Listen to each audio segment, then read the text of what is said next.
ଦିନକର କଥା, ଗୋଟେ ଜଙ୍ଗଲରେ ଗୋଟେ ପୋଖରୀ ଥାଏ। ଆଉ ସେ ପୋଖରୀରେ ଗୋଟେ କୁମ୍ଭୀର ରହୁଥାଏ। ଦିନେ କ'ଣ ହେଇଛି ନା, ପୋଖରୀ କୂଳକୁ ଚରିବା ପାଇଁ କୁମ୍ଭୀରଟି ଆସିଥାଏ।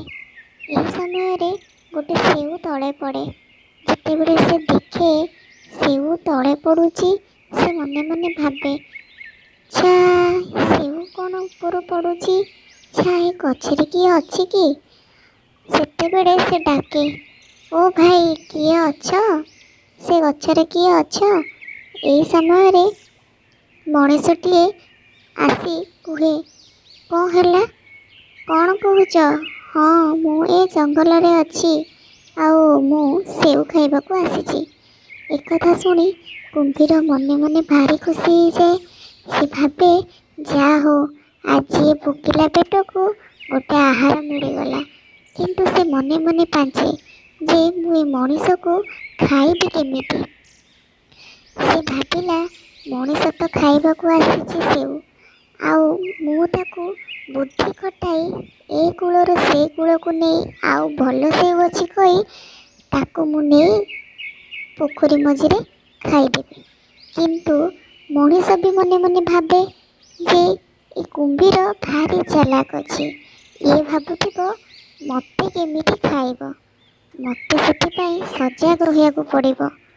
ଆଚ୍ଛା, ମୁଁ କ'ଣ କରିବି? ଏଇଆ ଭାବି ସେ କ'ଣ କରେ ନା, କୁମ୍ଭୀରର ସବୁ କଥା ଶୁଣେ। ଏହି ସମୟରେ କୁମ୍ଭୀର ତାକୁ କୁହେ, ଆଚ୍ଛା ମଣିଷ ଭାଇ, ତମେ ଏଠି କାହିଁ ଖାଉଛ? ହେ ଦେଖ, ସେପଟେ ଯେଉଁ ସେଉ ଗଛ ଅଛି, ସେଠି ବଢ଼ିଆ ସେଉ ଫଳିଛି। ଆଉ ସେ ସେଉ ଏତେ ମିଠା, ଏତେ ମିଠା, ଏତେ ମିଠା ଯେ ତମେ ସବୁବେଳେ ଆସିବ ଖାଇବା ପାଇଁ ଯଦି ତମେ ଗୋଟେ ଥର ଖାଅ। ଜାଣିଛ? ମଣିଷ ତାକୁ କୁହେ, ଆଚ୍ଛା ତମେ କେମିତି ଜାଣିଲ ସେଠାକାର ସେଉ ଏତେ ମିଠା? ଆରେ ଜାଣିଲି କ'ଣ ମ, ମୁଁ ପରା ସବୁବେଳେ ଖାଉଛି।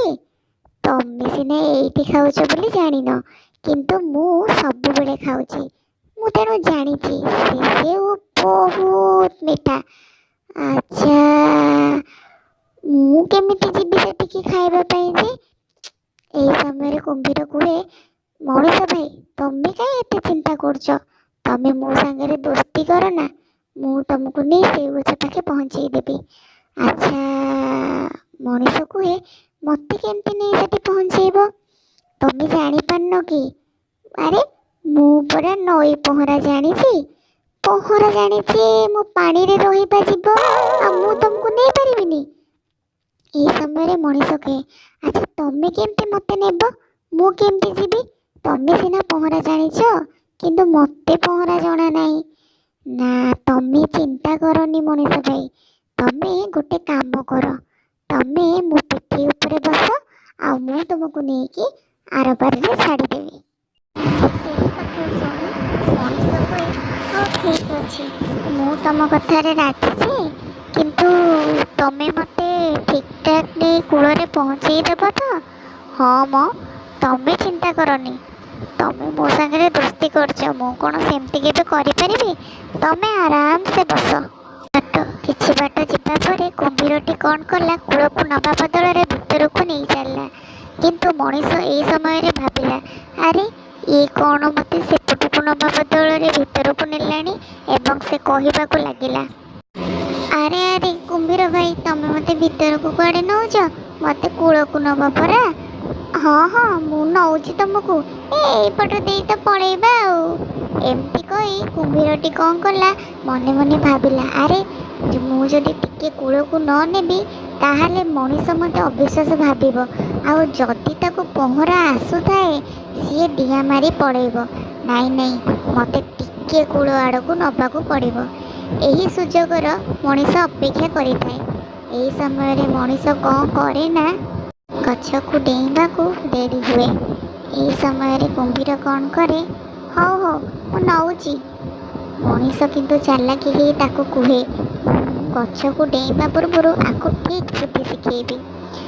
ଏଇଆ ଭାବି ମଣିଷ ତାକୁ କୁହେ, ଆଚ୍ଛା କୁମ୍ଭୀର ଭାଇ, ତମେ ମୋତେ ଖାଇବା କଥା ଭାବୁନ ତ? କାହିଁକି ନା ମୋତେ ବି ପହଁରା ଜଣା, ଆଉ ମୁଁ ଡେଇଁ ପଳେଇବି। ଏହା ଶୁଣି କୁମ୍ଭୀର ପୁରା ରାଗି। ଠିକ୍ ଏହି ସମୟରେ ମଣିଷଟି ଡେଇଁ ପଡ଼େ ଗଛ ଉପରକୁ।